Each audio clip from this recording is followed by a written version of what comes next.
Hello everyone, I hope आप सभी लोग बहुत अच्छे होंगे और उतनी ही बेहतरीन तरीकों से आप सभी लोगों की पढ़ाई चल रही होगी। तो भाई आपके लिए जो है अपन वन शॉट क्वेश्चन बैंक जो है देखेंगे ऑल चैप्टर की आपके कक्षा 11वीं केमिस्ट्री की बच्चों। तो ध्यान से यहाँ पर देखेंगे पूरी वीडियो पर आपके लिए मतलब जो पेपर आ सकते हैं, जो क्वेश्चंस आ सकते हैं आपके, वो मैं इस वीडियो में आपको प्रोवाइड कराने जा रहा हूं। तो ध्यान से ढंग से देखिए क्योंकि पेपर बाहर से आ रहा है भाई, तो ये वीडियो आपके लिए 100% यूजफुल होना है। तो भाई क्वेश्चंस बैंक पूरी तरीके से विथ आंसर्स, कुछ कुछ के आंसर्स भी आपको मैं बताते जा रहा हूं, कुछ को आपको टिक करना होगा, ठीक है। तो ध्यान से देखते चलेंगे यहाँ पर पूरा कंप्लीट न्यू ब्लूप्रिंट के अकॉर्डिंग अभी हमारा 10 सही विकल्प आना है, तो आपको वो सब चीजें भी कराते हुए चलूंगा।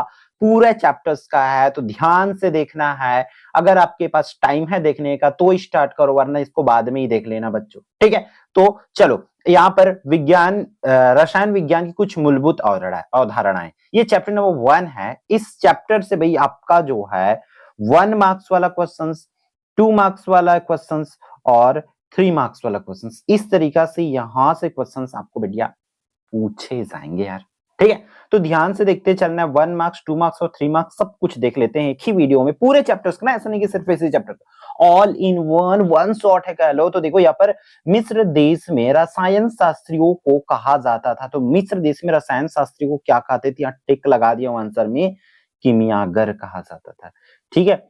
फिर आधुनिक रसायन के जनक माने जाते किसको, रॉबर्ट बायल है। 16 ग्राम ऑक्सीजन गैस में अणुओं की संख्या कितनी होगी, 3.011 इंटू 10⁻23 वाला हो जाएगा, ठीक है। फिर चौथा, एक कार्बनिक यौगिक का मूलानुपाती सूत्र CH2 है। यौगिक के एक मोल का द्रव्यमान 42 ग्राम है, इसका आणविक सूत्र क्या होगा, तो C3 क्या है भाई, C3 हो जाएगा आप लोगों का, C3H6 हो जाएगा, ठीक है। उसी तरह से इस पर 80 ग्राम सल्फर में ग्राम अणुओं की संख्या होगा तो कितना होगा, 2.5 हो जाएगा, ठीक है। फिर एक मोलल विलयन वह है जिसमें एक मोल विलय उपस्थित होते हैं, तो इस पर हो जाएगा 1000 ग्राम में विलायक, 1000 ग्राम विलायक में, ठीक है। फिर 12 ग्राम C12 में परमाणु की संख्या कितनी होगी, तो 6.02 इंटू 10⁻23। इस तरीके से क्वेश्चन भाई आप लोगों को जो है पूछे जाएंगे, तो ध्यान से इन क्वेश्चंस को करके जाएंगे। ये सबसे इंपॉर्टेंट है। शुद्ध जल की मोलरता कितनी होती है, तो होती है 55.6 होती है ना। तो कुछ कुछ क्वेश्चन इसमें से जो अति मोस्ट इंपॉर्टेंट है बच्चों, ये वाला भी मोस्ट इंपॉर्टेंट, इसको अक्सर पूछे जाते हैं। एनटीपी पर 0.1 मोल गैस का आयतन कितना होगा, तो वो हो जाएगा 2.24 लीटर हो जाएगा, इस तरीके से। फिर आपका 1 मार्क्स वाला क्वेश्चन भी पूछे जाते हैं इस तरीके से। तो 4-5 इंपॉर्टेंट क्वेश्चन जहां से आपको आना है, तो ध्यान से देखेंगे यहाँ पर क्या बोल रहे हैं आप लोगों का कि परमाणु द्रव्यमान की मानक इकाई कौन सा है, तो उत्तर हो जाएगा भैया परमाणु द्रव्यमान की मानक इकाई AMU है। AMU है, क्या है भाई, AMU है। बेंजीन का मूलानुपाती सूत्र बोला गया, तो बेंजीन का मूलानुपाती सूत्र हो जाएगा CH हो जाएगा। फिर 1 मोल CO2 में कार्बन परमाणु की संख्या कितनी होती है, तो कार्बन परमाणु की संख्या होती है 6.023 इंटू 10⁻23 एवोगैड्रो संख्या हो जाएगी।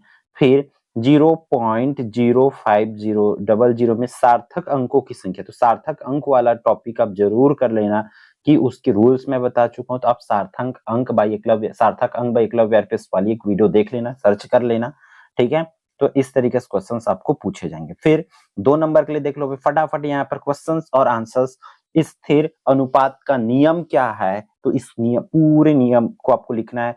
फिर निम्नलिखित की को परिभाषित करना, किसको, ग्राम परमाणु द्रव्यमान, ग्राम आणविक द्रव्यमान, दोनों में से कोई एक टॉपिक आपको आ सकते हैं जिसकी आंसर आपको इस तरीके से लिखना है भाई। फिर मूलानुपाती सूत्र क्या होता है, तो मूलानुपाती सूत्र के लिए आपको करना है।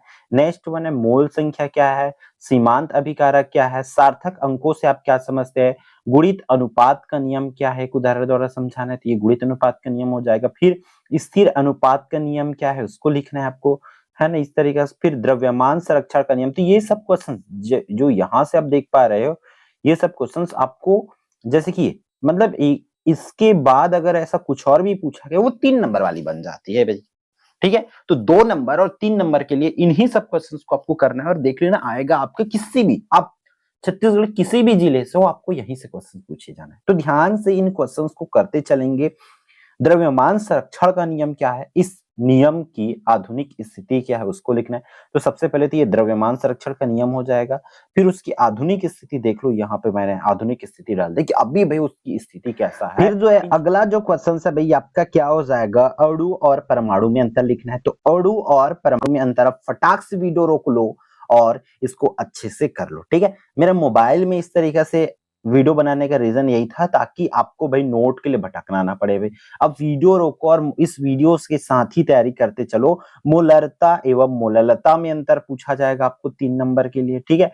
फिर तुल्य अनुपात का नियम क्या, उदाहरण से समझाना है, 3 नंबर के लिए इसको इस तरीके से करना है जी, ठीक है। फिर इतना क्वेश्चन अगर करते हो तो चैप्टर 1 का जो है आपका सीधा सीधा 7 नंबर का पूछा जाएगा, वो 7 नंबर प्यारे बच्चों डेफिनेटली कंप्लीट हो जाएगा, ठीक है। फिर चैप्टर नंबर 2 चलते हैं, परमाणु की संरचना, ठीक है। यहां से इस परमाणु की संरचना से आपका 9 नंबर की क्वेश्चन पूछा जाएगा। तो मोस्ट इंपॉर्टेंट 9 नंबर कैसे कैसे भाई, तो ध्यान से देखेंगे 1 मार्क्स वाला 2 क्वेश्चन, ठीक है। फिर 2 नंबर वाला 2 क्वेश्चंस पूछे जाएंगे, 2 नंबर वाला 2 क्वेश्चंस पूछे जाएंगे और एक 3 नंबर वाला पूछे जाएंगे। तो इस तरीके से टोटल हो जाता है आपका 9 नंबर। तो भाई बड़ा कमाल की चैप्टर है, 9 नंबर आपको दिला के जाएगा, तो इसलिए ध्यान से करेंगे। और भाई एक तो अगर सही विकल्प आएगा तो एक क्वेश्चन आपका एक शब्दों में उत्तर देने वाला आ जाएगा, ठीक है। तो ध्यान से यहाँ पर देखेंगे, समझेंगे और इसको करेंगे, ठीक है। तो पहला क्वेश्चन है, कौन सा कोष नाभिक के अधिक समीप होता है। तो कौन सा कोष भाई, के कोष जो है नाभिक के समीप होता है ना, KLMN ऐसा आती जाता है ना, तो उसके आधार पर होता है। फिर यहाँ पर परमाणु की नाभिक की त्रिज्या होती है, जो परमाणु की नाभिक की त्रिज्या कितनी होती है, तो वो होती है 10⁻⁻15 सेंटीमीटर होती है। फिर चुंबकीय क्वांटम संख्या का संबंध किससे है भाई, तो वो जो है विन्यास से है। फिर अगला जो है भाई डी ब्रॉगली संबंध कौन सा, डी ब्रॉगली का समीकरण कौन सा हो जाएगा, लैम्डा इक्वल टू H/mc, ये हो जाएगा। फिर नोडल वह क्षेत्र है जहां इलेक्ट्रॉन पाए जाने की संभावना जो है क्या होती है भाई, शून्य होती है बच्चों। फिर अगला क्या दिया जा रहा है कि नाइट्रोजन की इलेक्ट्रॉनिक विन्यास में 3 असंगठित इलेक्ट्रॉन कौन कौन से होते हैं, तो हुंड के नियम के अनुसार होते हैं। फिर अगला जो है क्या भाई, परमाणु कक्षकों के भरने का क्रम बढ़ती हुई ऊर्जा का अनुसार होता है, यह नियम कहलाता है अपबाऊ सिद्धांत का नियम कहलाता है। फिर अगला देख लेते हैं भाई, अगला क्या दिया हुआ है भाई आप लोगों का, एक मिनट खाली यहाँ पर मान के लिए एम का मान होगा बोल रहे हैं, ठीक है। तो एक मिनट मैं इसको बता रहा हूँ, मे भी टाइपिंग मिस्टेक हुआ है यहाँ पर, ठीक है। तो एल है वो बच्चों, क्या है, एल है, जो फर्स्ट में देख रहे हैं वो एल के प्रत्येक मान के लिए एम का मान होता है।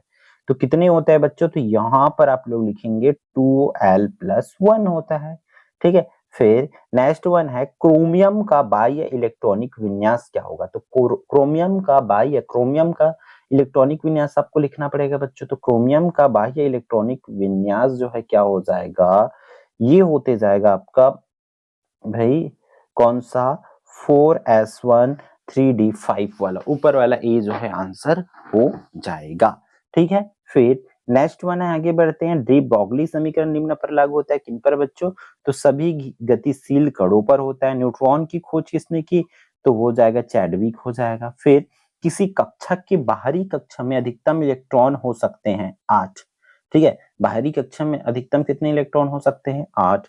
समस्थानिकों में संख्या समान होती है, क्या की संख्या समान होती है भाई, तो प्रोटॉनों की संख्या समान होती है। फिर एक उपकोष के लिए एल का मान 2 है, उसमें कुल इलेक्ट्रॉन संख्या कितनी होगी, 10 हो जाएगी, ठीक है। कितनी हो जाएगी, 10 हो जाएगा। फिर 15वां, इलेक्ट्रॉन के EM का मान निम्न में से किसने ज्ञात किया, तो जे थॉमसन ने। कौन ज्ञात किया बच्चों, जे थॉमसन ने ज्ञात किया भाई।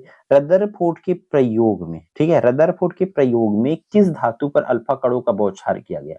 रदरफोर्ड ने भाई जब प्रैक्टिकल कर रहे थे तो उन्होंने सोना पे, किस पर, एक सोने के महीन पत्ते लिए थे, उस पर प्रयोग कर रहे थे, ठीक है।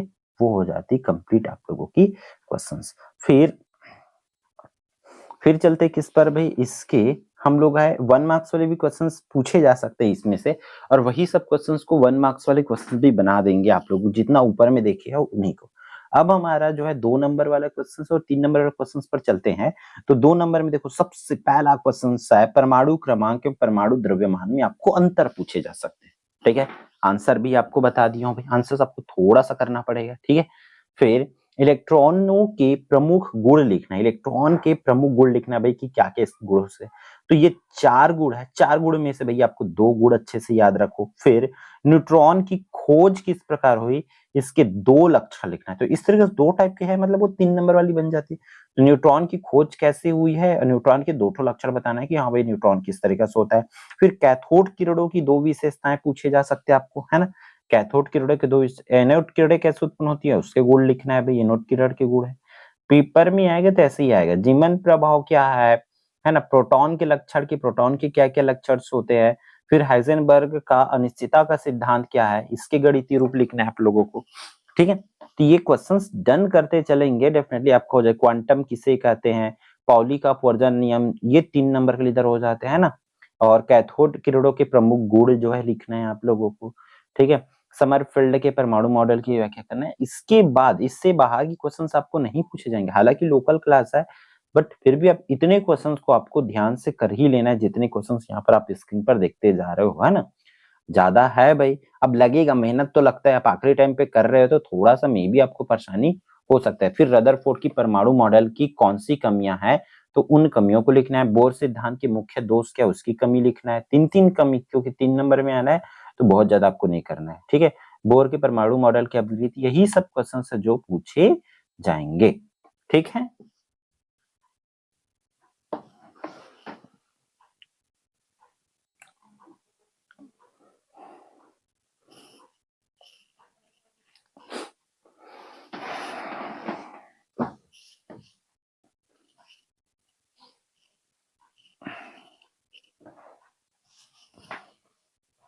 नंबर 3 पे आ गए, है ना।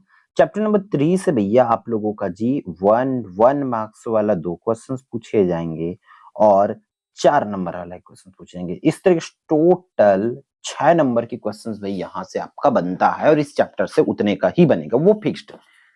तो 1 मार्क्स वाला क्वेश्चन सिर्फ 4 मार्क्स वाला, इससे ज्यादा आपको नहीं करना है बिल्कुल भी। तो ध्यान से यहाँ पर देखते चलेंगे। देखो क्या बोल रहे हैं, परिवर्ती संयोजकता प्रदर्शित करते हैं कौन भाई, संक्रमण तत्व। निम्नलिखित में से किसका आकार सबसे बड़ा है, तो किसका आकार बड़ा हो जाएगा, तो ये देख लो एल्यूमिनियम का आकार बड़ा हो जाएगा। फिर नेक्स्ट वन है तीसरा, क्या बोल रहा है, अत्यधिक विद्युत ऋणता तत्व के बाहरी कक्ष की इलेक्ट्रॉन संख्या कितनी होती है, तो ये हो जाएगा आप लोगों को। आंसर टिक्ड है, ऑलरेडी टिक है आपकी, ताकि आपको भाई बहुत कम मेहनत करना पड़े, यहाँ पर इधर उधर बिल्कुल ना करना पड़े। इलेक्ट्रॉन लब्धि एंथैल्पी निर्भर करती, इलेक्ट्रॉन लब्धि एंथैल्पी जो है निर्भर किस पर करता है, तो वो करता है भाई परमाणु के आकार तथा परमाणु के आवेश दोनों पर। ठीक है, उत्कृष्ट गैस तत्वों की इलेक्ट्रॉन लब्धि एंथैल्पी क्या होती है, लगभग शून्य होती है। क्या होती है, लगभग शून्य होती है। फिर क्षारी धातुएं व्यवहार करती है, तो क्षारी धातुएं कैसे व्यवहार करती है, अच्छे अपचायक की तरह व्यवहार करती है। फिर अगला जो क्वेश्चन है बच्चा, अगला क्या है भाई, निम्नलिखित में से कौन सा प्रबल अपचायक है, कौन है भाई, तो ये ठीक है I माइनस वाला जो है। ठीक है, फिर आगे बढ़ते हैं भाई, निम्न में से कौन सा तत्वों के आवर्तीता के गुण को नहीं दर्शाता है, कौन भाई, एन अपॉन पी अनुपात, है ना। कौन सा, एन अपॉन पी अनुपात जो है तत्वों के आवर्तीता के गुण को नहीं दर्शाते हैं। ठीक है, फिर आगे बढ़ते भाई, यहाँ पे 2 और क्वेश्चन है। आयनन विभव न्यूनतम होता है क्षारी धातुओं की। आधुनिक आवर्त सारणी में कितने वर्ग है, तो टोटल 18 वर्ग है। आधुनिक आवर्त सारणी में समूह वर्ग में ऊपर से नीचे जाने पर क्या होता है, परमाणु का आकार बढ़ता है। तो ये तत्वों का गुणों जो है भाई उसको तो करना ही पड़ेगा अच्छे से, है ना, डिटेल देख लेना है। तो इस तरीके से क्वेश्चंस भाई आप लोगों को जो है करना है। फिर सीधा 4 नंबर वाला क्वेश्चन पूछा जाएगा, जो 4 नंबर के लिए ये पहला क्वेश्चन आपके स्क्रीन पर है भाई, तो ध्यान से इसको कर लेना। संक्रमण तत्व किन तत्वों को कहते हैं? सबसे पहले आपको क्या बताना है, संक्रमण तत्व की परिभाषा बता देना है जो कि इस तरीके से है, ठीक है। फिर संक्रमण तत्वों के लक्षण बताना है कि संक्रमण तत्वों के क्या क्या लक्षण है। तो लक्षण या गुण इस तरीके से संक्रमण तत्व क्या क्या लक्षण होते हैं वो इसमें से कम एटलीस्ट 3-4 अच्छे से देख लिए रहो, ठीक है। 3-4 आपको याद करना पड़ेगा। फिर अंतर संक्रमण तत्व किसे कहते हैं? अंतर संक्रमण तत्व की गुण, एक तो संक्रमण तत्व करना है, फिर अंतर संक्रमण तत्व करना है, ठीक है। तो ये आप देख लो भाई कि कैसे होते हैं इस पर, ठीक है। इसके गुण भी यहाँ पर है, सामान्य को यहाँ पर स्क्रीन पर देख लो। फिर पी ब्लॉक तत्व किसे कहते हैं, इसके मुख्य लक्षण लिखने। क्वेश्चंस आएंगे तो इन्हीं में से ही लगभग पूछे जाना है, ठीक है। खासकर अगर आपका बाहर से आ रहा है तब तो, और ये उसके गुण हो जाएंगे।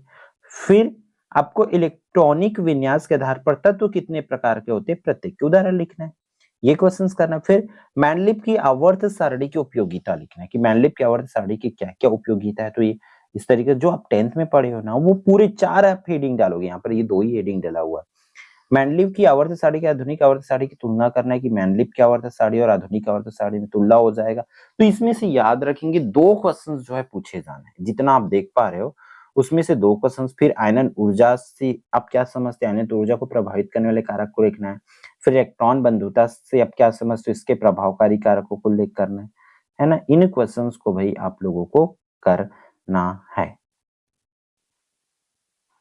चैप्टर नंबर 4 देख लेते हैं यहाँ पर, आयनिक आबंधन एवं आणविक संरचना, है ना। आयनिक आबंधन एवं आणविक संरचना, यहां से टोटल 7 नंबर की क्वेश्चन पूछे जाएंगे। कैसे 7 नंबर की? तो एक तो भाई 3 नंबर का, एक 2 नंबर का और 2 ठो 1-1 नंबर की क्वेश्चन इस तरह। तो ये होता है भाई आपका टोटल 7 नंबर। तो ऐसे क्वेश्चन भाई पूछे जाएंगे यार, ठीक है। तो ध्यान से देखते चलेंगे, 1-1 मार्क्स क्वेश्चन आना है। तो समान अणुओं में समानता किस प्रकार का बंध होता है? तो जो समान अणु है उस पर क्या होता है, सहसंयोजक बंध होता है। निम्न में से किसमें सर्वाधिक सहसंयोजी गुण पाया जाता है? तो किस पर भाई? ये हो जाएगा SiCl4 पर, ठीक है। फिर अमोनिया में, क्या में बोला जा रहा है, अमोनिया में संक्रमण तत्व कौन सा होंगे? तो sp3 हो जाएंगे, ठीक है। किसका द्विध्रुव अगुण शून्य है? तो कार्बन डाइऑक्साइड गैस की, CO2 की। निम्न में किस यौगिक में sp2 संकरित कक्षकों का उपयोग हुआ है? तो वो हो जाएगा BCl3 पर। संकरण जिसमें अष्टफल की ज्यामिति होती है तो वो किस पर होती है? sp3d2d² पर, है ना। इस तरीके से क्वेश्चंस आपको करना है। फिर आपका इस चैप्टर से 2 नंबर और 3 नंबर आना है। तो ये संयोजकता का इलेक्ट्रॉनिक विन्यास सिद्धांत क्या है ना। इसमें 2 चीज है, मतलब ये चांस हो जाती, 3 नंबर के लिए हो जाती, इसकी मुख्य अभिगृहित हो जाएगा, ठीक है। संयोजकता का इलेक्ट्रॉनिक सिद्धांत हो जाएगा, फिर उसके अभिगृहित लिख लेना है। एकाकी इलेक्ट्रॉन युग्म से आप क्या समझते हैं भाई, इसको करना है। फिर द्विध्रुव आगुण से क्या समझते हैं, हाइड्रोजन बंध से क्या समझते हैं। फिर ग्लिसरॉल की श्यानता इथेनॉल से अधिक क्यों होती है, उसको आपको करना है। फिर यहाँ पर अल्फा बंध पाई बंध की तुलना में प्रबल होता है, क्यों, इसको करना है। सॉरी, अल्फा बंध नहीं है, सिग्मा बंध पाई बंध की तुलना में प्रबल होता है, क्यों, उसको करना है। फिर अनुनाद की प्रमुख शर्तें क्या, उसको बताना है। अनुनाद ऊर्जा से क्या समझते, उसको बताना है। संकरण की परिभाषा बताना है ना। BaSO4 जल में अविलेय क्यों है? तो इन क्वेश्चंस को भाई आप लोग बहुत अच्छे से कर लेना यार, अच्छे से कर लेना, ठीक है। फिर 3 नंबर के लिए देख लो क्या बोल रहा है, परमाणु तथा आयन में अंतर लिखना है कि परमाणु और आयन में क्या अंतर है, उसको आपको कर लेना है 3 नंबर के लिए, ठीक है। फिर इसमें अंतर करना है भाई, किसमें, सिग्मा बंध और पाई बंध में अंतर करना है आपको, ठीक है। इसमें से 3-3 अंतर ही याद करेंगे 3 नंबर में। S तथा P फल कक्षक में अंतर बताने हैं आपको, ठीक है। इतना ये 3-4 अंतर बोला हूं, उन्हीं में से ही क्वेश्चन सेट होना है आपका, ठीक।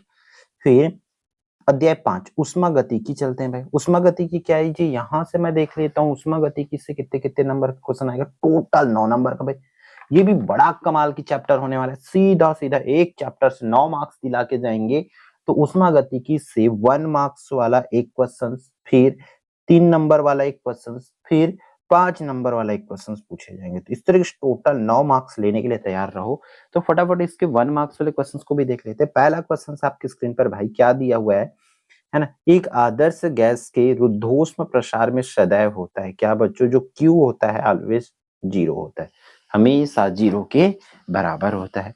फिर आपका ऊष्मीय उत्क्रमणीय प्रक्रम के लिए साम्य अवस्था पर मुक्त ऊर्जा परिवर्तन होता है शून्य के बराबर।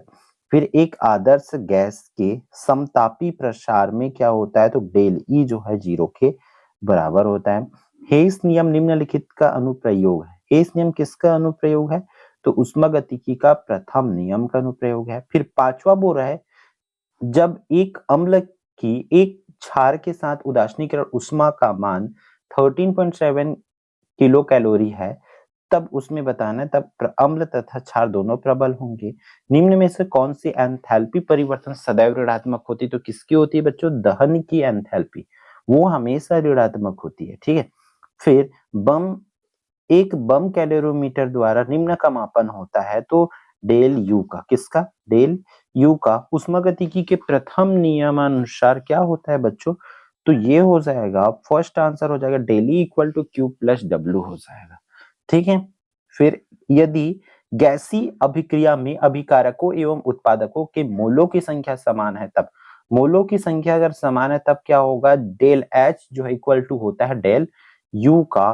ठीक है, ये करना है। फिर अगला एक क्या है भाई, एक उत्क्रमणीय अभिक्रिया में उत्प्रेरक के प्रभाव से क्या होता है, उत्प्रेरक के अभाव से अग्र अभिक्रिया व पक्ष अभिक्रिया दोनों समान रूप से प्रभावित होते हैं। फिर निम्न मुक्त ऊर्जा को प्रदर्शित करने वाला पद कौन सा है, मुक्त ऊर्जा को, तो डेल जी से। ठीक है, इस तरीके से आपको कर लेना है। फिर आपका 3 नंबर के लिए और 5 नंबर के क्वेश्चन पूछे जाना है, तो तंत्र किसे कहते हैं, प्रक्रम क्या है या कितने प्रकार का होता है उसको बताना है। फिर ऊष्मा क्षेपीय अभिक्रिया किसे कहते हैं, उदाहरण से समझाना है। एंट्रोपी को परिभाषित करना है। ठीक है, जल वाष्प, जल तथा बर्फ में किसकी एंट्रोपी अधिक होगी उसको करना है। ये वाले क्वेश्चंस भाई अति इंपॉर्टेंट, अक्सर पूछे जाते हैं। NaCl H2O तथा NH3 में किसकी एंट्रोपी अधिकतम होगी और क्यों, इसको करना है ना। फिर उदासीनीकरण ऊष्मा को परिभाषित करना है। दुर्बल अम्ल एवं प्रबल अम्ल की उदासीनीकरण ऊष्मा का मान प्रबल व प्रबल क्षार की उदासीनीकरण ऊष्मा का मान से कम होता है, क्यों, इसको करना है ना। तो ऐसे ऐसे क्वेश्चंस आप करेंगे, हेन्स का नियम 3 नंबर के लिए पूछे जा सकते हैं। फिर ठीक, फिर अगला जो क्वेश्चन है करोगे 5 नंबर के लिए, इन सब क्वेश्चंस को पूछे जा सकता है कि ऊर्जा संरक्षण नियम क्या है, इसका गणितीय व्यंजक भी लिखना है ना। ये 3 नंबर 5 नंबर में ऐसे ऐसे क्वेश्चन जो है पूछे जाना है।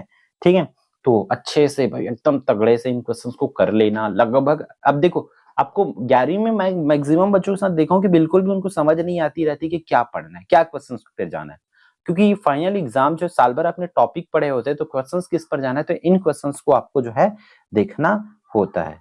ठीक, फिर करते हैं भाई साम्य अवस्था। ठीक है, तो साम्य अवस्था से भाई सबसे पहले तो इसके ब्लूप्रिंट को देख लेते हैं। साम्य अवस्था से टोटल 7 नंबर की क्वेश्चन आने, 7 नंबर से कैसे, 1 मार्क्स की 2 क्वेश्चंस, एक 2 नंबर वाला और एक 3 नंबर, इस तरह टोटल 7 नंबर के क्वेश्चन पूछे जाएंगे।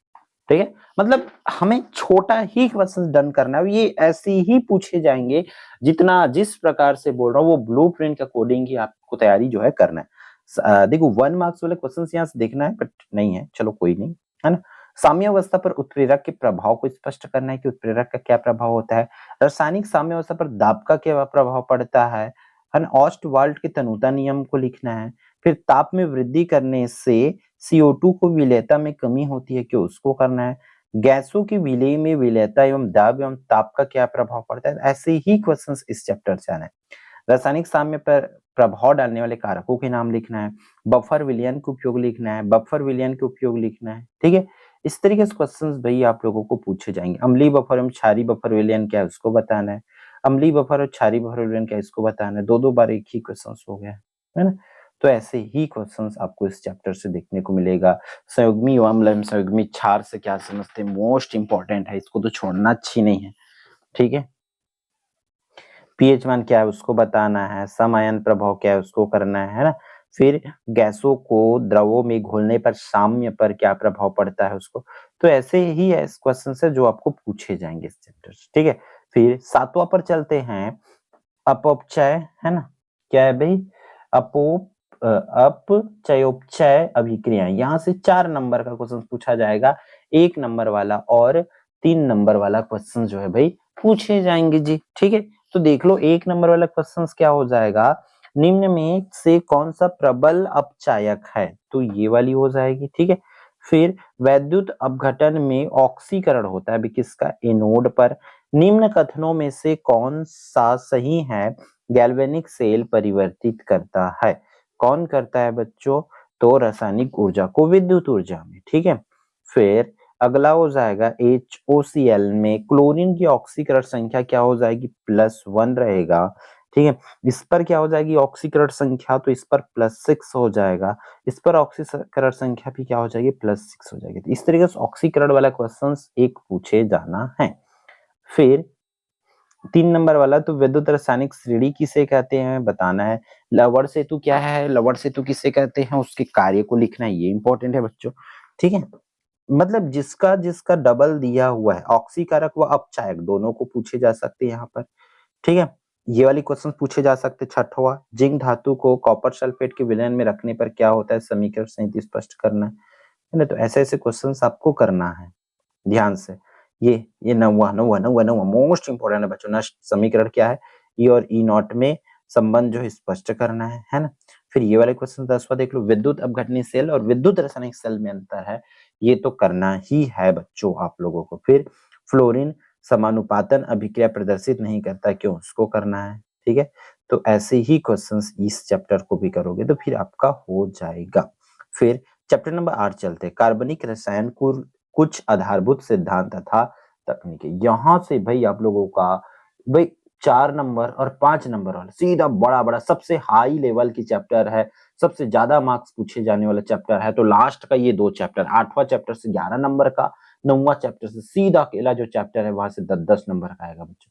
तो और बड़े क्वेश्चन आ रहे हैं, छोटे बिल्कुल भी नहीं, इसलिए बड़े क्वेश्चन आना है तो ध्यान से करो। 11वें चैप्टर से अगर बात करें तो 1 marks, 2 marks, 4 marks and 5 marks, इस तरीके से टोटल आपका 11 नंबर के क्वेश्चन जो है पूछे जाना है। ठीक है, तो सही विकल्प के लिए ये तो आप ढंग से ध्यान से अच्छे से करेंगे ही करेंगे, है ना। फिर आपको किस पर चले जाना है भाई, बात है पीडीएफ का। तो चलो इतना तक जब देख रहे हो तो मैं पीडीएफ ऐप में डाल दूंगा भाई। अगर यहाँ तक नहीं आए हो तो फिर कमेंट भी मत करना, उम्मीद भी मत करना। ठीक है, नाइट्रोजन, सल्फर तथा फास्फोरस के परीक्षण के लिए सोडियम के साथ कार्बनिक यौगिक का संलयन क्यों किया जाता है, उसको करना है। फिर आप आसवन करने पर एक कार्बनिक द्रव अपनी क्वथनांक से निम्न ताप पर वाष्पीकृत क्यों कर जाते हैं। ऐसे इस चैप्टर का थोड़ा सा हार्ड आएगा, ये 8 और 9 बड़ा हाई लेवल की क्वेश्चंस आएगा बच्चों, तो ध्यान से करना इसको, है ना। स्कूल में जो चीजें पढ़ाया गया उन चीजों को भी ध्यान रखना। ये 4 नंबर के लिए पूछे जा सकते हैं ना। तो ये एलिफैटिक और एरोमेटिक यौगिक में अंतर आपको पूछे जा सकते हैं। निर्वात आसवन या कम दाब पर आसवन का सिद्धांत क्या है, उसको बताना है ना। प्रेरिक प्रभाव का तथा सेमरिक प्रभाव में अंतर लिखना, इलेक्ट्रोमेट्रिक प्रभाव में अंतर। ऐसे ऐसे क्वेश्चंस आपको पूछे जाएंगे। 4 नंबर और 5 नंबर वाला है, तो ध्यान से इसको करना। पीडीएफ जब डाउनलोड करोगे तो उस पीडीएफ में से अच्छे से जो है प्रिपेयर और भी कर लेना। ठीक है, क्योंकि मैं यहाँ सिर्फ क्वेश्चंस बता रहा हूँ आप लोगों को भाई, हमारे पास भी टाइम का अभाव है और आप लोग सिर्फ ये कमेंट करने लग जाते हो कि सिर्फ 9 और 8 और 9 का डाल रहे हो, 11th का नहीं डाल रहे हो। 11th का डालोगे तो फिर 8 और 9 वाले बोलेंगे इसका नहीं डाल रहे हो। सेम उसी तरह मैं मतलब इस चीज से मैं उबर ही नहीं पा रहा हूँ। 10th का आता है वीडियो तो 12th वाले लोग कमेंट करते थे, 12th का आता है तो 10th वाले लोग कमेंट करते। सेम वही कॉन्सेप्ट आप लोग जरा सा भी समझने की कोशिश नहीं करते कि होगा भाई सर के पास काम, कुछ कर रहे होंगे या लगे हुए हम ही लोग के लिए, है ना। इतना नहीं आता है, बस आप लोग शिकायत ज्यादा कर रहे हैं। यहाँ पर से भी लास्ट चैप्टर से भाई 10, ये आपका 9वां चैप्टर है, लास्ट है ना। 9 यूनिट है, 10 नंबर क्या आएगा, 1 नंबर वाला, 2 नंबर वाला और सीधा 5 नंबर वाला। 1 2 वाला 2 ठो आएगा और 5, है ना। 1 नंबर वाला आएगा, इसमें सही विकल्प वगैरह आएगा। ठीक है, और 2 नंबर वाला 2 ठो आएगा। एल्किन के एल्कोनों से अधिक क्रियाशील का क्या कारण है ना। असस्मिक कार्बन किसे कहते हैं, किरालता से क्या अभिप्राय, इन्हीं में से 2 ठो क्वेश्चन आएंगे। एल्किन किसे कहते हैं, एल्किन किसे कहते हैं, एल्काइन किसे कहते हैं, है ना। इन्हीं में से ही कोई ना कोई आएगा। फिर साइक्लोहेक्सेन की तुलना में साइक्लोप्रोपेन अधिक क्रियाशील होता है, क्यों, उसको करना है ना। इन्हीं में से 2 ठो क्वेश्चन आएगा। फिर एक आएगा 5 नंबर वाला। ठीक है, 5 नंबर वाला क्वेश्चन और भी इसमें से करना रहेगा। ये लास्ट की जो क्वेश्चन है वो सब कुछ देख सकते हो। 5 नंबर थोड़ा बड़ा क्वेश्चन जो है आना है। ठीक है, तो भाई इस वीडियो में इतना ही भाई, फिर अपन मिलते हैं आने वाली इंपॉर्टेंट वीडियो में। जय जोहार, जय छत्तीसगढ़, ऑल द बेस्ट।